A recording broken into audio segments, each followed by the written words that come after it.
Hi everybody, welcome to my Unreal Engine prototype, which is made within the context of my thesis, which is called GPU Usage in Real-Time Game Audio Tasks. Here I will show you my two prototypes inside this project.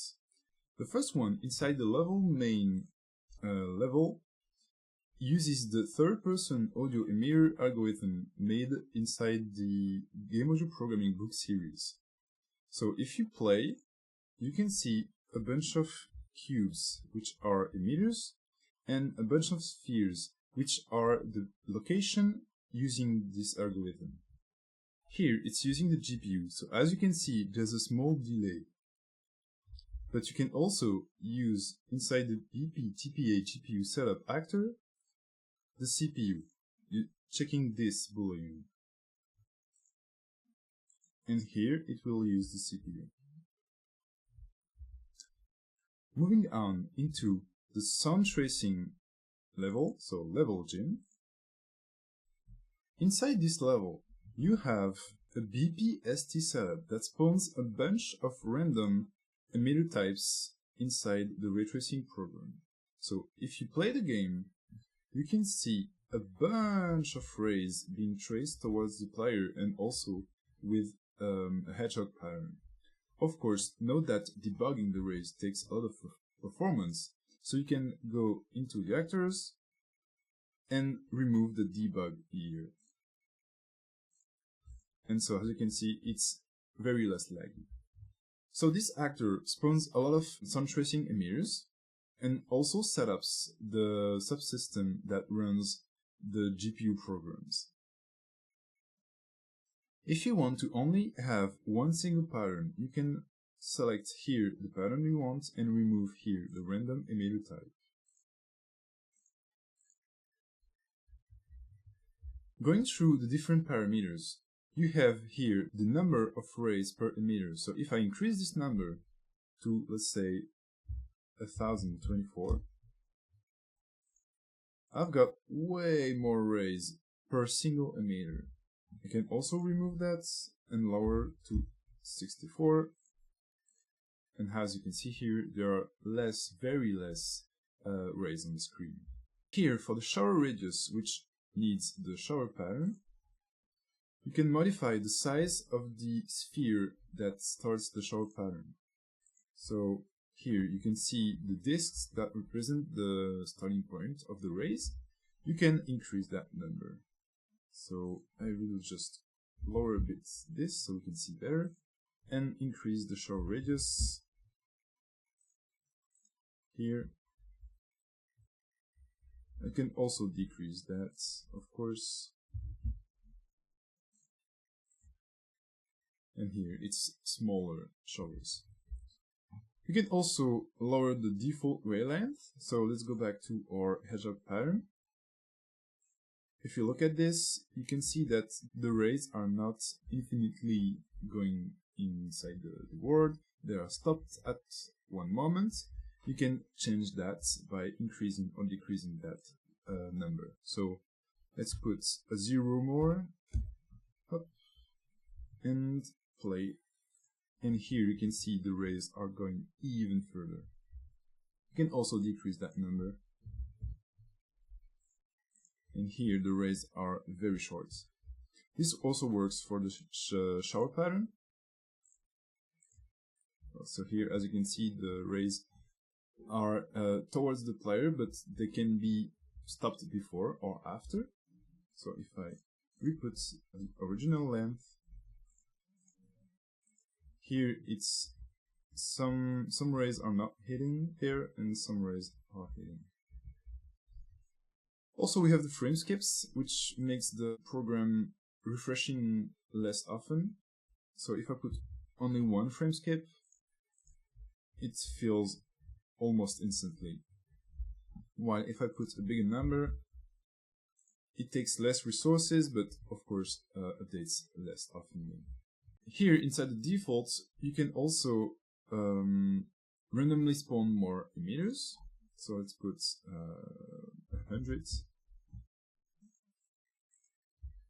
And there are way more emitters. As you can see, you can also put direct hits. Here you go. So how does that work? I'm using two things. First is a subsystem, and the second thing is a blueprint interface. And also works with C++. So we can do this together. We can create a new blueprint class, actor, BP demo. Then we can go directly inside the class settings, and inside interfaces we can add the audio emitter GPU. We can compile, we can go to event graph, and then we have three interfaces functions. So the receive some trace data, the get array type, and get components. Get component just returns whatever components you want to use for the third person emitter, which is the algorithm we used inside the previous level, which is not really used for sound tracing, so not really need to update that, but let's just do it by default. Get array type returns the type of array you want, so let's say we want a hedgehog here for the demo. Then inside the receive sound trace data, you have here an array of array results, so we can save that inside a variable. Then inside the event tick, we can get our data, check if it's, we can just do for each. Then for each array result, we can break, and we can split the struct pin. Then inside the hit W, you have the boolean, so let's do greater than 0. And if it's indeed greater than 0, which this means we have a hit. So branch, here you go, loop body inside branch. And if it's true, we can debug sphere, here you go.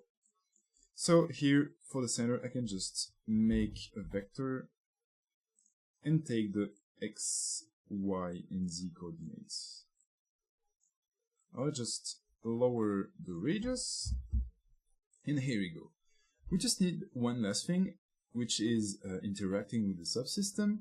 So let's get the GPU, audio GPU subsystem, which is linked to a local player. So let's get the controller. There we go. So inside the audio GPU subsystem, we can go for, we can check the functions. So add emitter to buffer, which we will need inside the begin play. This because we compile, we can add the self-reference because we added the interface. Then we can do the same but removing the emitter from buffer using the same self but connecting this to the event destroyed. Okay, perfect. And let's just check the other functions. So as you can see here, you can have set character and set listener, which are used to set those two positions inside the GPU. I do not make it here because it's already being made inside the modified version of the third-person character template. Of course, if you have a first-person template, or just in your game if you use the first person, or any other type of camera control, you might have different needs for the character and listener, and sometimes they can just be the same. You can also have set sound tracing params.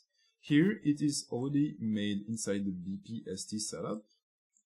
So I can just remove the random emitter spawn and keep here the sound tracing params being updated.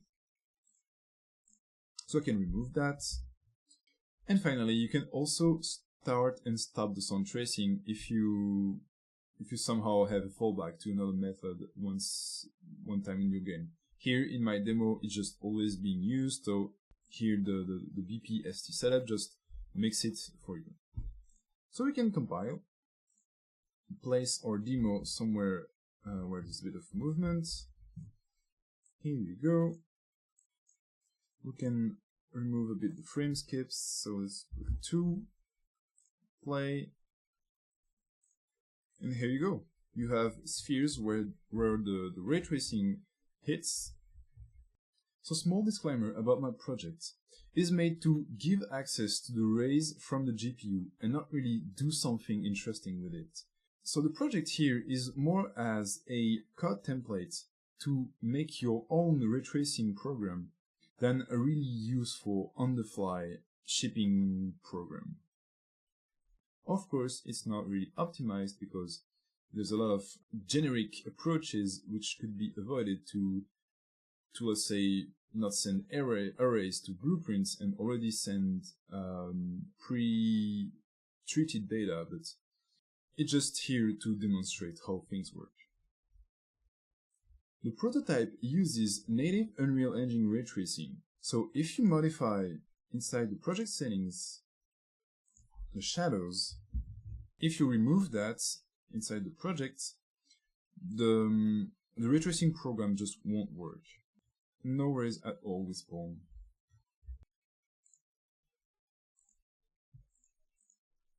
And here, if I enable it again, you can see that it works. Also, how do I manage the audio geometry if I just use what's already made inside Unreal Engine? To do that, I use the first-person primitive type that is inside every actor in Unreal Engine. So if I do first person, here I have word space representation, which is the one I need. And here, if I do not want to collide with the geometry, I do not put the word space representation. So as you can see here, the green one collides with the rays, while the red one doesn't. This also gives the possibility to work with invisible geometry, even though we're using GPU rays, so rendering rays technically. It also works with Niagara particles and GPU offsets.